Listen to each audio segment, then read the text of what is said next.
IPL 2024 শুরু হয়ে গেল চেন্নাই আর ব্যাঙ্গালোরের মধ্য দিয়ে। প্রথমে ব্যাট করতে নেমে ব্যাঙ্গালোরের শুরুয়াতি অবস্থা খুব খারাপ ছিল। অন পেপার দুর্ধর্ষ লাগা টিমটা খুব তাড়াতাড়ি 4টে উইকেট হারিয়ে ফেলে।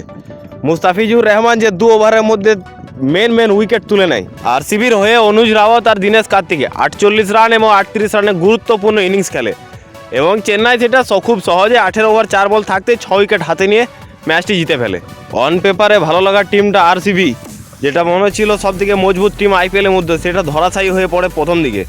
অনুজ রাওয়াত আর দীনেশ কার্তিকের যোগদানের ফলে 173 রানে পৌঁছায় এবং সবথেকে চোখ ধাঁধানো ছিল রাহানের ক্যাচ। ওই বাউন্ডারি লাইনে বল চেজ করে ক্যাচটা নেওয়া প্লাস বিরাট কোহলিকে আউট করা। বিরাট কোহলি ইনকেস যদি আউট না হয় তাহলে আরসিবির রেজাল্ট আলাদাই কিছু হতো, বিরাট কোহলি যার রূপ নিয়েছিল।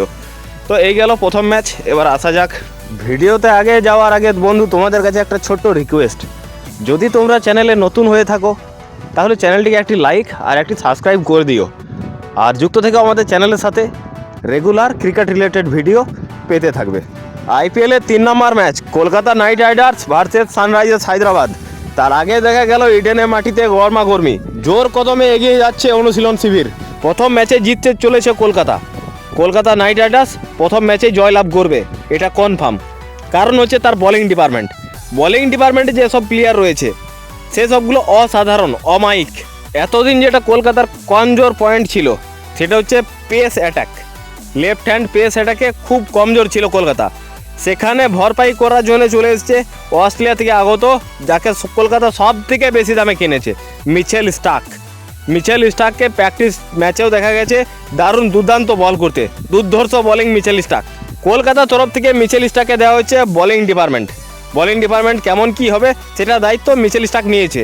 এবং সেখানে দেখা যাবে আমাদের স্পিন স্পেশালিস্ট আপদে বিপদে যাকে আমরা স্মরণ করি স্বয়ং নারায়ণ থাকবে।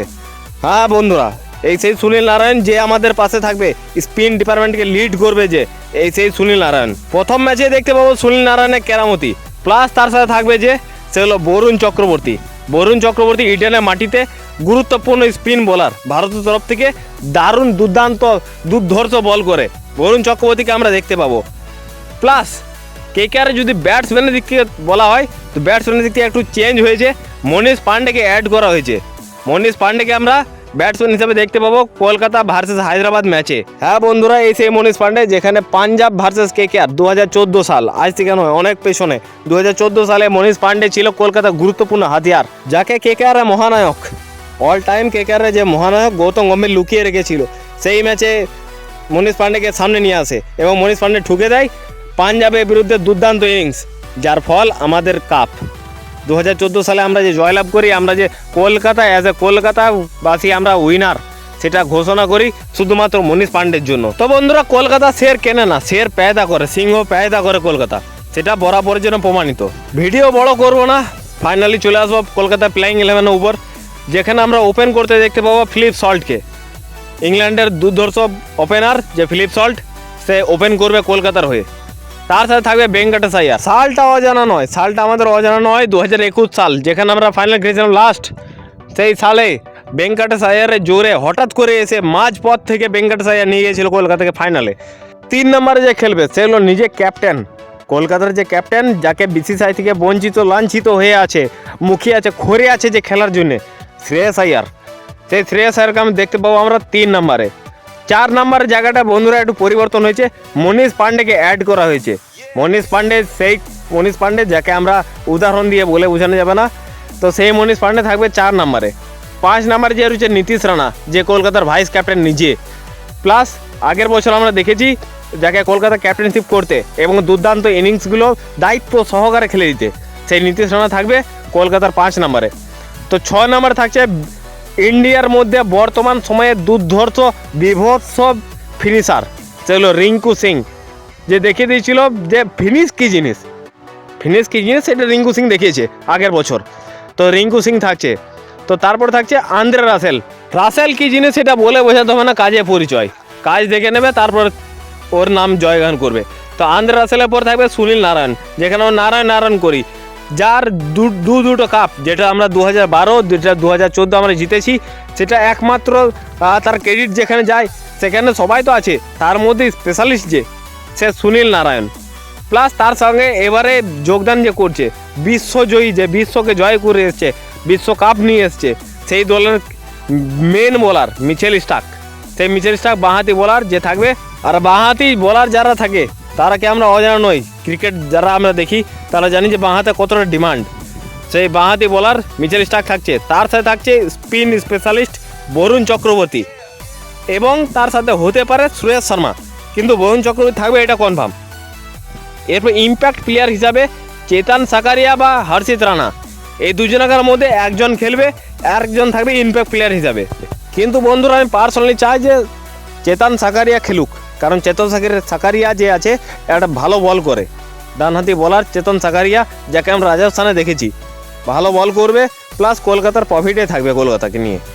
তো এই গেল কলকাতার প্লেইং 11। কলকাতা প্রথম ম্যাচে জয়লাভ করবে এটা গ্যারান্টি 100%, কারণ স্পিন বোলিং যেগুলো আছে সেখানে ফাঁসবেই বিদেশি ক্রিকেটার। আর হায়দ্রাবাদের যেটা মেন অস্ত্র সেটা হচ্ছে বিদেশি ক্রিকেটার, মাকারান থেকে শুরু করে গ্লেন ফিলিপস সব স্পিনের কাছে জব্দ, আর এগুলো জব্দ হবেই, যেটা আমরা বিশ্বকাপেও দেখে এসেছি, আবারও দেখবো। হায়দ্রাবাদের তরফ থেকে যদি দেখি, আমরা প্রথম দেখতে পাবো মায়াঙ্ক আগরওয়াল, যে ডোমেস্টিক ক্রিকেটে ভালো ক্রিকেট খেলে আছে, সেই মায়াঙ্ক আগরওয়ালকে আমরা প্রথম ওপেনার হিসেবে দেখতে পাবো। প্লাস তার সঙ্গে থাকবে অভিষেক শর্মা, কিন্তু অভিষেক শর্মা এখন আছে ডিপ্রেশনে, কারণ তার গার্লফ্রেন্ড, তার যে প্রেমিকা সে কিছুদিন আগে মারা গেছে, আর 1 মাসও হয়নি আজও, তো সে মারা গেছে, সেই জন্য সে ডিপ্রেশনে, ভালো পারফর্ম করবে বলে আমার মনে হয় না। এরপর থাকবে রাহুল ত্রিপাঠী কলকাতা ইডেন সম্পর্কে ভালো করে জানে, কারণ সে কলকাতার খেলে গেছে কলকাতাতে। তো রাহুল ত্রিপাঠী তারপর থাকবে এডেন মাকরাম যে আছে, সে তো ভালো দুর্ধর্ষ ইনিংস খেলেছিল বিশ্বকাপে, কিন্তু মনে হয় না স্পিনের কাছে সে ভালো ইনিংস খেলবে। ইডেনের মাটিতে স্পিন পিচ হবে, সেখানে সে জব্দ। হেনরিক ক্লাসেন, সে হলো কুখ্যাত নাম, অস্ট্রেলিয়াকে একা হাতে হারিয়ে দিয়েছিল, অস্ট্রেলিয়া সাউথ আফ্রিকা সিরিজে একা হাতে অস্ট্রেলিয়াকে শেষ করে দিয়েছিল। সেই হেনরিক ক্লাসেন আইপিএলে ফ্লপ খাবে, এটা গ্যারেন্টি, কারণ স্পিন, কারণটা সবসময় স্পিন। কিন্তু তারপর থাকছে আব্দুল সামাদ, যে স্পিনকে খুব দুরন্ত খেলে, সেই আব্দুল সামাদ 6 নম্বরে থাকবে।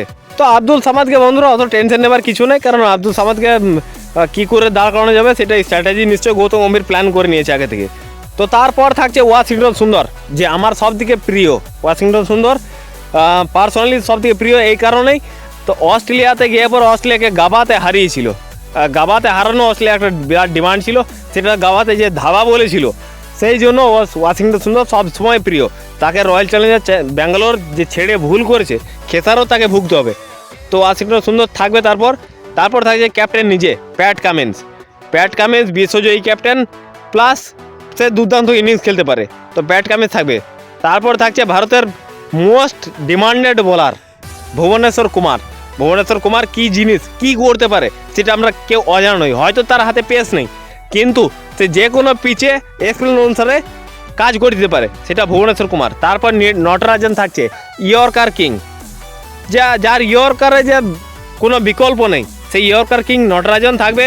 এবং শেষ যে উরমান মালিক বা হয়তো মায়াঙ্ক মার্কান্ডে, যে ছিল এতদিন মুম্বাইয়ের হয়ে, সে মার্কান্ডে খেলতে পারে, কিন্তু মার্কান্ডেকে নেওয়া মানে বেকার, মার্কান্ডের এখন বর্তমানে পারফরমেন্স কিছুই নেই, 0।